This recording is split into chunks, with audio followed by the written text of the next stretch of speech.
السلام عليكم شباب، شلونكم؟ شو اخباركم؟ ان شاء الله زين. هذا الفيديو راح نحكي عن الذكاء الاصطناعي وليش مهم لازم تستخدمه بحياتك اليومية او حياتك العملية، يعني او حياتك الشغلية، حياتك الجامعية، حياتك حتى المدرسية. طبعا الذكاء الاصطناعي فد مساعد شخصي، وحاليا مال الصور اكو وايد استعمال الذكاء الاصطناعي بحياتك، بس مو مثل هذول.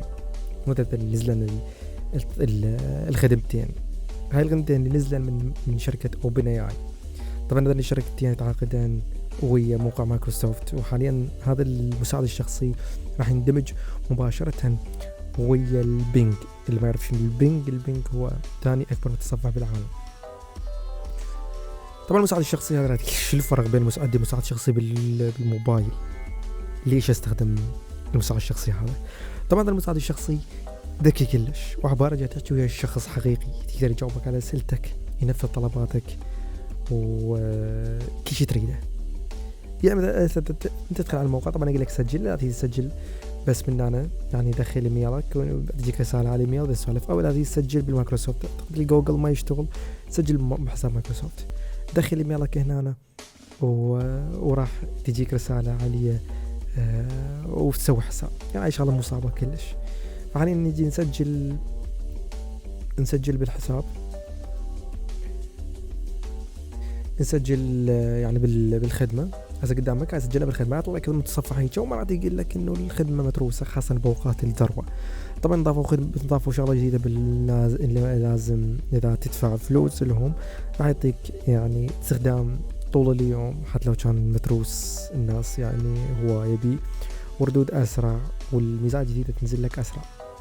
تقدر تستخدمه حاليا مجاني، ما تبي بالمستقبل راح يبقى مجاني لو لا، بس حاليا الخدمتين مجانيات، خدمة الصور وخدمة المساعد الشخصي. يعني شلون نجرب؟ مثلا انت شو تريد بحياتك؟ انت كطالب جامعي تريد مثلا تكتب فد بحث عن مطار، فرضا مطار ايدو مثلا، اقول له اكتب لي write me article about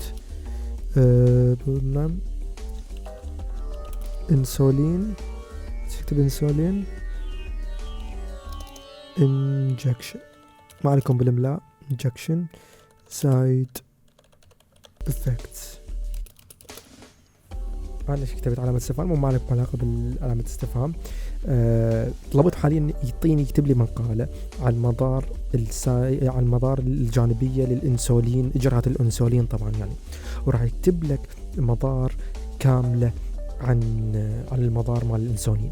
طبعا هذا يفيدك يعني اذا عندك بحث او عندك شغلات معينة، وينطيك كل شيء تريد وكل شيء تريده، يعني كل معلومة تريدها. وطبعا تقدر تصحح معلومات معينة اذا شفتها، تقدر تسأله اكثر عن هاي المعلومات الموجودة هنا، يعني ما يحتاج تعيد الموضوع مرة ثانية، هو يفتهمك انت على من تحكي. طبعا حاليا لو نكتب شيء متسلسل، مثلا نكتب يوتيوب، هو از يوتيوب سي، راح من رئيس الشركة مال يوتيوب، راح يجاوبني طبعا حاليا يوتيوب سي او سوزن من 2014، حاليا هي رئيس الشركة. هسه لو ننطي يعني نوقف هذا وننطي بس سؤال ثاني على مرتبط بالسؤال الأول، يعني ما راح أحدد. مثلا نقول له how old is she، يعني مجرد سألنا عن سوزان، يعني ما حددنا منه، بس هو يعرفنا انه جاي نحكي حاليا عن سوزان وعمرها 54 سنة. يعني هو يفتهمك تعليم ان تحكي، وتقدر تسأله أسئلة هواية كلش، يعني تقدر تصحح له معلومات. مثلا نيجي نريد انت مبرمج وتريد فد حرت بالكود مال الساعة، وتريد كود مال الساعة جاهز مجرد بس تنسخه. فسنكتب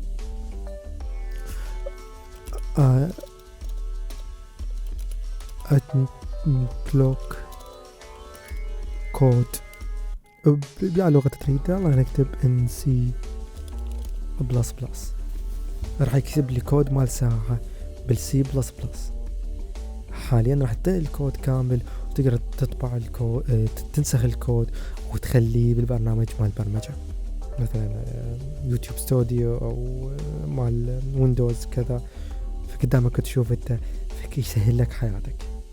طبعا لازم نجي نسأل أسئلة سخيفة، مثلا يعني عندك how to get 5 star in Genshin، شلون احصل شخصية 5 نجوم Genshin Impact.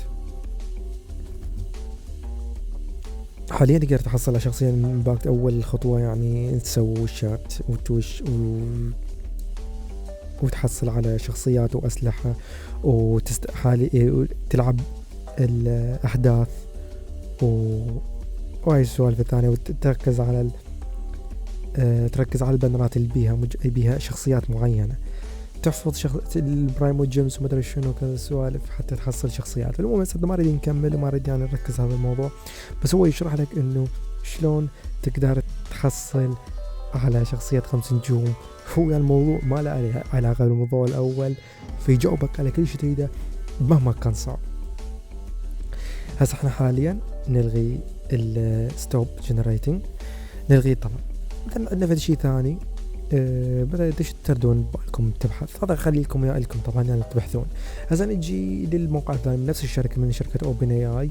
هذا الموقع انت تكتب اي شيء، تكتب له وصف، اي وصف ببالك راح يحولك يا صورة. مثلا قلت له العلم العراقي وميكروفون عالي، عندك انت يعني هاي الموقعين اعتقد راح يندمجن ويا بينج، متصفح بينج، وتقدر تستخدمه اسرع وبشكل مجاني واحسن لك يعني من هذا. يعني ليش؟ لان هذا متصل بالانترنت، هذا معلوماته حتى 2021 فيفيدك كلش. فعلي تقدر تنزل متصفح بينج وبالموبايل وتقدر تستخدمه وتجرب هاي الميزات. تقدر تطبع الموقع مباشرة، وهذا الشيء أنا نصحاني. وتقدر تسوي حساب واحد بهن، يعني اثنيناتهم نفس الحساب، وتقدر تستمتع بهن وتفيدك كلش. يعني إذا تريد يعني يساعدك أو تكتب بحث أو مقالة أو شيء أو أي شيء بحياتك، أي شيء اطلب منه. بس حاليا باللغة الإنجليزية، ممكن بالمستقبل ينزل باللغة العربية، فانتظر ممكن لا تبدون بالمستقبل اسوي لكم فيديوهات عادية يوميا اذا ممكن تغير في شيء بين اضافت للغة. قولوا بالتعليقات يعني اذا تعجبكم هيك مواضيع، ولا تنسى الاشتراك بالقناة والجاب، والى اللقاء في فيديو اخر.